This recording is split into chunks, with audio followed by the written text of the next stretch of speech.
بله تماشاوانان هجا وگراندنا پنابرن سوری بدیا نچاری جی چندین ولاتین گل در دورا سوریه نه جی لبنانی جی اردنی جی ترکیه گلو اویک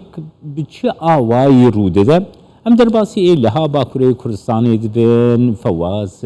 محمود سیاست مدار میوانی منه سلاف بوته که فواز فواز ایرو چندین کاروان اینکو بو سوریا هاتن وگراندن پنابرش لبنانی یعنی اف وگراندن و پنابران گوتن گوبنه چاریه نبدال خوازا پنابرانه دوی درباره ده دیتناته بگرم سکنا دولتا لبنانی برانبری پنابران بله دست پیکر سلاف بوتا و پینر و تماشاوان هجا سپاسیا قناتاوی هجا دکم روحنایه هنددن وی پرسگری کامزن بنسبتی و پنابر و ملت پنابر بویه بتوایی لهر جهه کی هر چار دولت در دوری سوری ید وی که شیدنه ککو یعنی اف پرسگری نا ایرو یه لیوی وات 3 سال داوید براستی پشتی او ایشا کورونا و مسئله بوهابونا دولاتا چه بو اف کشیا اکونومی یا پیدا بو ایجا بو وک مهنه ایجا جوانا را دبیجن شغل ماش دست مدگرن یان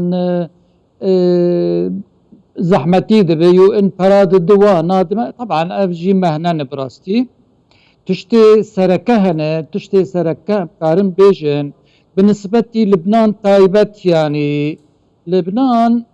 برد مثلا فلسطينيات دو تشلو حيشتاده وشيستو حفتاده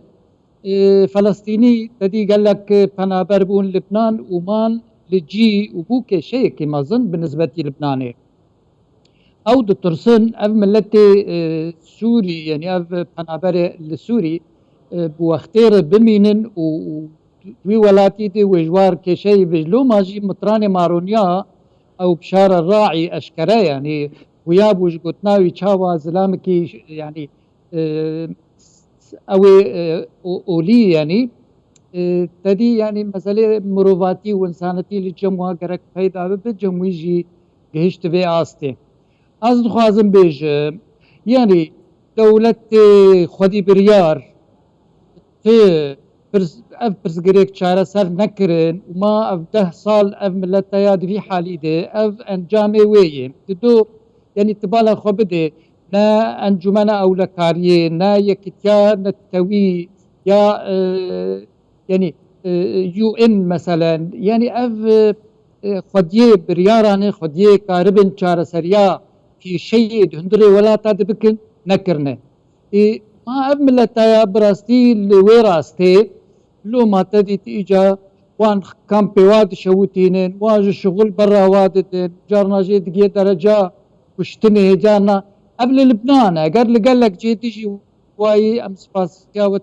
انا تاوا سورة وينية در خستن مسألة بحريتي ودسي نوراتي وكشتني وقوي يعني تيخ فستن اف مفوضية متحدة وكيو ان كاربة است که جویت و تجاوزات که فواز من دخست از بپرسم نها ولاتین زلهیجی تو حلوستی نشان نادن و ریخسنی ناف دولتی جی تو حلوستی نشان نادن تنی اف ریخسنی مرووی ایکو حلوستی نشان دادن هنه او جی مقابنی و باندوراوی لسروان ولاتان فشاروان لسروان ولاتان نینه و اف ولات جی يعني وگراندنا پنابران دبیجن لگورا دلی پنابران کرم که بله شخوا دیسا ام دوباره بکن يعني لبنان دكيشي كي مظن بيه اگر سوري تيد هبن تنبن ايرو لبنان پريوانا مرنه و بهف دكبن بخواب خواش سر مسألة ايكونومي جي سر مسألة يعني سياسي جي بهف دكبن و ايران جي دي مسألة دي تدي يعني اف يقد دو جعليه پنابرا تماما اجويد بجم يعني اف ريخستني ما في مروفا و او دزگه فرمی AUN قال له او لكنه دو هگر او ضعیف بن یان رولا وانا کم بویی براستی تخواستن او جالیا سوری لجدر ول دولتا کاربن لپیش وان دزگه متحده و یو ان کاربن خو پیشندان هجا و خوشک بکن نه یک کت خوشید معنا خو ایجا او برادری وینا چپیتی برابه اف نه معناوی شورشی کی سروی آستی چه بویه تخواستن براستی کارک ایجابه به یعنی ام سپاسیا وجد کن دنگی خو هونجی دردخن بفي آوایی ام جی دنگی خو و دهر يعني قناتك يعني دهر خطك ممكنه ده مسئله را گهاندن ایشک ببه لازم ایرو ببه كيف فوازنها هروها لأف ولاتين در دورا سوريا ايكو بنابرين سوريا چونه جيبونه جدر في هريما كردستان يعني لتركيا لأردني للبناني سكنا برانبري بنابرين سوري ده آستكي نفرتي ده آستكي إيريش لهمبري وانتي نكرن او ريشن قول همبري وانتي نكرن تومت بارين واي ريشان قد ناين قرتن راستيس زايان ناين وب يعني مثلا وزارتان افخيا تركيا دست نشاند كيكو جي 500,000 كس زيدتر ب دلي خو بگرياي سوريا لي تي گوتنكو نراست ابيك نكو بدلي خو بگريا كلام ككل ككو يعني وك علمي متى هي جارنا يعني يو ان يعني متحده غازن كريج هناك دولتها بهتر تدمكش دانمارك نوچاوا هون بجنم بزوري خلكي وگرينن واشارت يعني دكه va مثلا يك جارنا لي نبخرتي انا لدما داوي ليونان جي قال لك برسغريك وكشتن وتعزيكرنا خلكي تشيبو ابيتناوا علي تركي يعني ما اوجي بهست مدي لا علي تركي علي فرمي براستي يعني ام لغور ام دبينن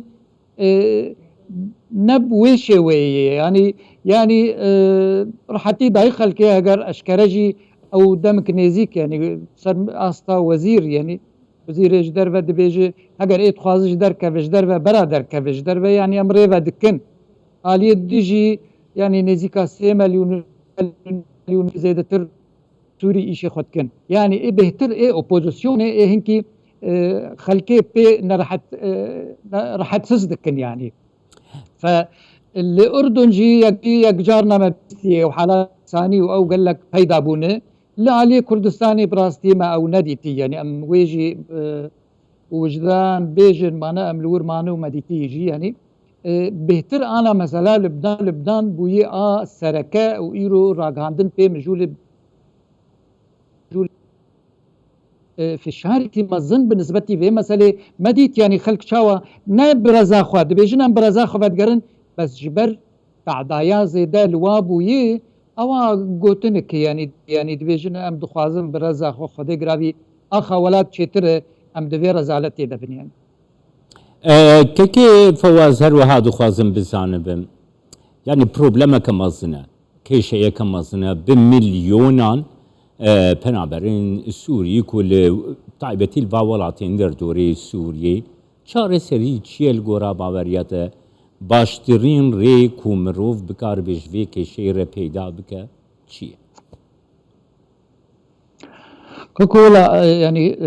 كيشما الزنة تدي يعني نزيكا 6 مليون سوري بنابر لحر شار دولتي دردور يعني نزيكا 6-7 مليون اجي دهندري وليد بنابر يعني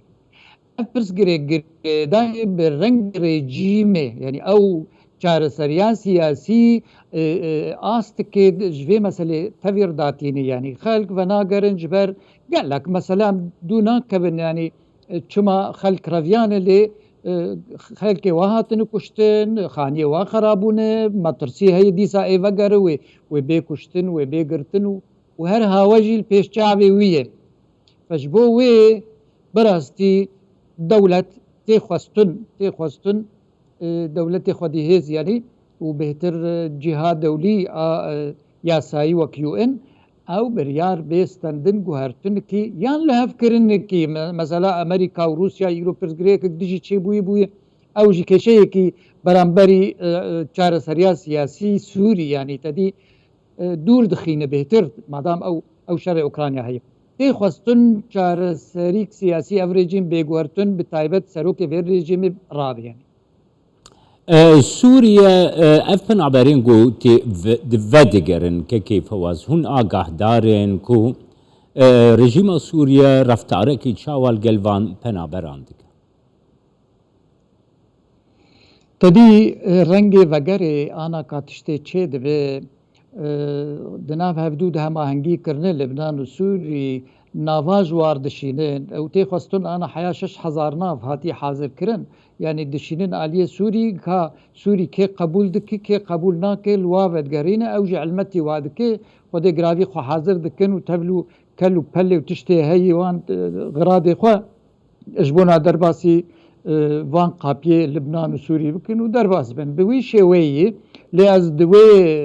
از دوی یعنی نگو مانجی تأکید یعنی از دوی نرینه دمه خلق حمی و گرن نبرز خوا و بترسن و قال لك جواجي بين قرتن وممكن ما نواي تشي بوي يعني هناك دو مطار ده هناك الجيده وقريان وهاتن قرتن يعني وتعدجي خوارن كتن زندان اجي او جي البيش شعبي خلكي تبل ويجي ما تدي وقت ايج خل البحراد خد بازمر ما لفيجي ابجي وكوي يعني اما بدي سازي فقرم شمتي برابي او جي يعني مصير كي نديار يعني براستي بترس خلق بترس مخابن مسألة إنساني ونداينه وجبو ويجي برزگری که هانه جه يعني غمگینیا هر کسی سوریه براستي بله. و کشه بردوامه اللي سپاسیازت کنم که کیف هواز محمود جه لها باکوری کردستان ایتل گلم باز خوش که